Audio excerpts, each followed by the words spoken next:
Did you know that you can get paid a premium just for saying maybe you would buy a stock? In today's video, I'm going to show you a strategy that you've probably never heard before, and it is how to set up cash-secured puts in your Robinhood app. What is going on, premium chasers? I hope you are having a God-blessed day. Today, every single person that comments down below is going to get my 10 favorite quad option strategy stocks. If you want that list, drop a comment. I'll personally respond to you with that. And while you're down there, hit that like button and hit the subscribe button. But today, guys, I'm going to be showing you how to sell cash-secured puts on your Robinhood app, okay? Now, this strategy is unlike anything you've probably seen before, because when you want to go buy stocks, you probably just flip open your Robinhood app and you buy the stocks you want.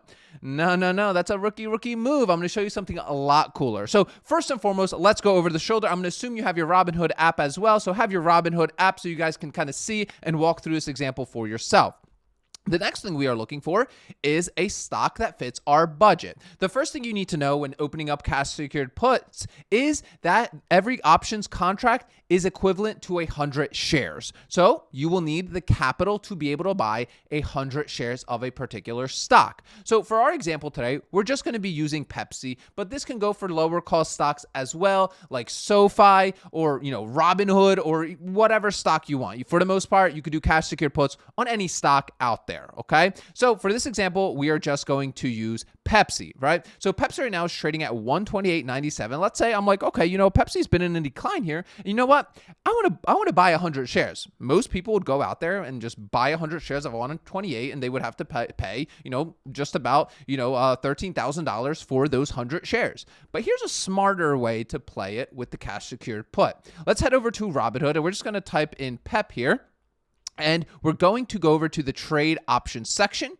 This is intentionally made to look complicated for you, right? But what you're going to see here is this isn't complicated. And it's like anything in life. The more we do things, the more we learn things, the more our confidence builds. And that makes you a better investor. We, in my opinion, this community that I'm building here, we are not traders, okay? I would never introduce myself as traders. We are smarter, more short-term investors, okay? With a focus on locking in gains, not locking in fictitious paper gains, right? So right here, we're going to click sell, right? We are option sellers. We are not silly little options buyers, right? You've probably had a lot of bad experiences with buying options, and I'm right there with you. Give me an amen in the comments if you had some bad experiences with buying options. I cannot be the only one, all right? Sell, what we're going to then do is sell a put, and then we are selecting an expiration date. I'm just going to go out 36 days. What I'm saying here is I'm willing to buy 100 shares of Pepsi on this date, which is 36 days from now, and I get to name my price that I'd be willing to buy Pepsi at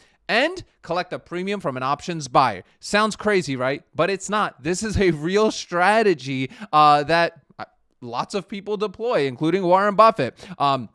So right here, we can see the option strike prices. Now, these strike prices is basically where you're picking the price that you'd be cool buying 100 shares of Pepsi. At the end of the day, that's the only thing that matters. Now, we're going to go into the technicals and the Greeks and all that good stuff. But at the end of the day, there's only one thing that matters here is number one, do you believe in this stock long-term? And two, are you comfortable holding and buying that stock at the price you chose? If you answer yes to those questions, that's a good start. Don't let anybody on YouTube, anybody on X tell you what to buy or how to use your money. You have to decide how to use your own money and the trades that you need to place. All right. If you're in some sketchy Discord server from some teenager that's driving around a Lamborghini and he's telling you he's going to send you signals, you need to we got to get some deep work. All right. Let's break this mirage that you're seeing because you're getting swindled, fam.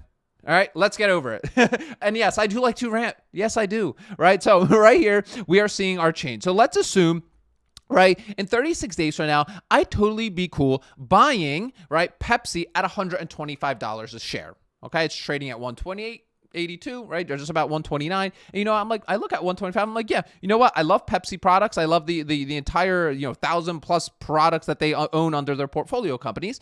And you know what? Cool. I would totally be cool with that. Now, for us saying we'd maybe buy it at 125, we would be collecting $216 in premium. This is being paid from those silly little options buyers, right? So we're collecting that 218. Obviously, this number is constantly changing. This is for educational purposes only. These numbers will look different when you are out there setting up your cash secured put. So we're collecting $218 from the options buyer. We'll go over to our cash secured put calculator right here.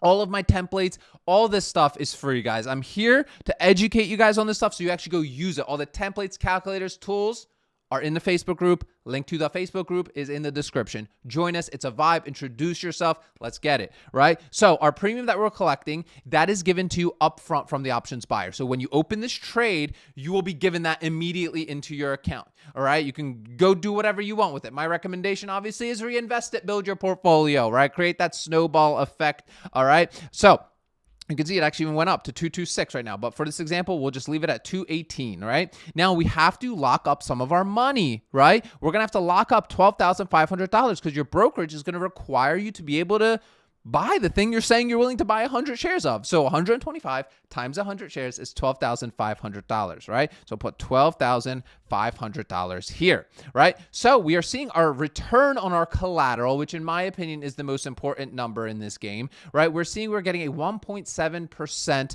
return on our collateral, right? That is basically just dividing the premium we're collecting from the options buyer, dividing that by the collateral that we are locking up. And we are doing that in getting a 1.74. Now, I like to also put my expiration date in this calculator. Again, I try to keep things real simple, guys. Listen, I'm not that smart. Listen, as much as some of you compliment me down in the comments when I say that, but I just genuinely have dove into this really in depth. But I'm by no means like, I know like I wouldn't consider myself like the best by any stretch of the imagination. I've just found a strategy that keeps it simple and is easy for me to manage, all right? And I just like things simple. I've tried day trading, candlestick drawing, right? All that crazy stuff. It just doesn't fit my lifestyle, right? So we can see annualized our return is about 17% here. Now that obviously isn't a realistic number. I only like to look at that for when I am adjusting my trades, right? But when we open this, right, and we click this order, right, we would essentially be given that money and our money gets locked up for 36 days. Now, few things can happen, right? So if, right, 36 days comes around, if Pepsi drops to 125, it drops to 124, 122, you're going to have to buy your shares at 125. So your $12,500 will not be released back to you, right? It will be taken, right? And you'll be given 100 shares of Pepsi, okay? Which is fine because then we can do something called covered calls, but that's for another video. Dive into some of the other content on this channel. The second thing that can happen is that Pepsi stays above 125. Let's just say it trades sideways around this 120, 130 price. Well, in 36 days, your contract will expire worthless, meaning that your collateral, your $12,500 will be released back to you, right? You already collected the premium up front, and then you can run the play again on a different company or the same company or whatever your strategy entails. And then when you run that, right, you're now starting with some more cash, right, that you can then run another strategy on and collect more premium. Okay. Now, how do we know how do we know which strikes to choose, Pete? Like, because this sounds exciting, but like, I'm sure there's right times and bad times to do things. So I want to hit that point real quick. Number one, if you love a stock and you want to buy it, even if it's trading at a level that you love right now, there's nothing wrong with just going out and buying 100 shares. Nothing wrong with that. Number two, there's never a bad time, in my opinion, to do a cash secured put. Now, there's an asterisk there.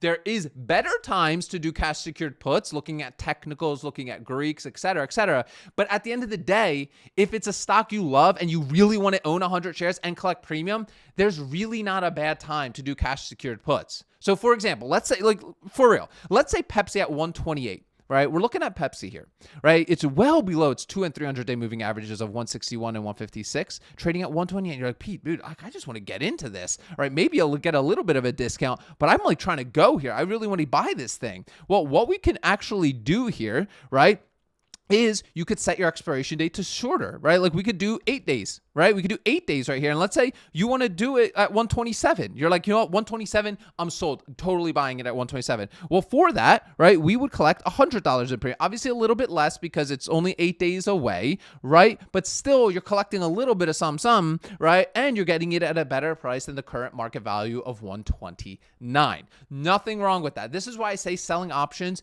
takes about a year, because there's a lot of cool strategies that you can do with this stuff, guys, right? There's a lot of rolling that you can do, rolling strategies, closing out early, adjusting your positions, building your core watch list. On the outside looking in, this strategy does appear simple. Absolutely it does, right? But the more you get into it, and there's a lot of different situations that you can be put in.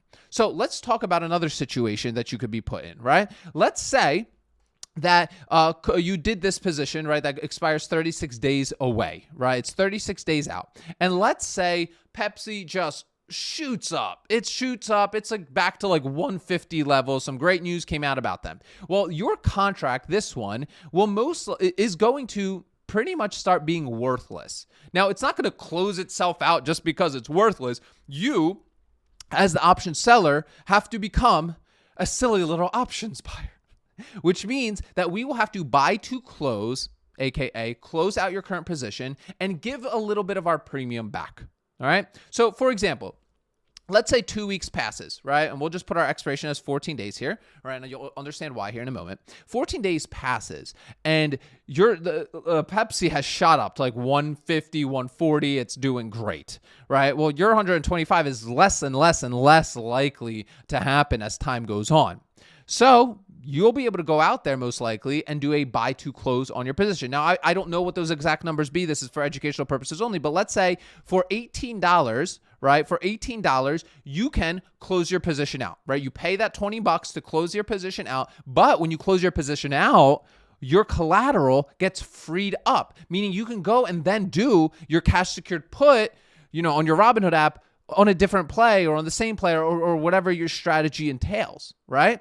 And obviously our return here gets a little bit lower, but you have to weigh those risks for yourself. Is it better for you to give a little bit of that premium back, but to get your collateral back to jump into a different opportunity? In my opinion, if I was presented with a situation like this, I would close it out because I'm cutting my time by over 2 weeks to expiration just to collect an extra 0.14, right? Like percent.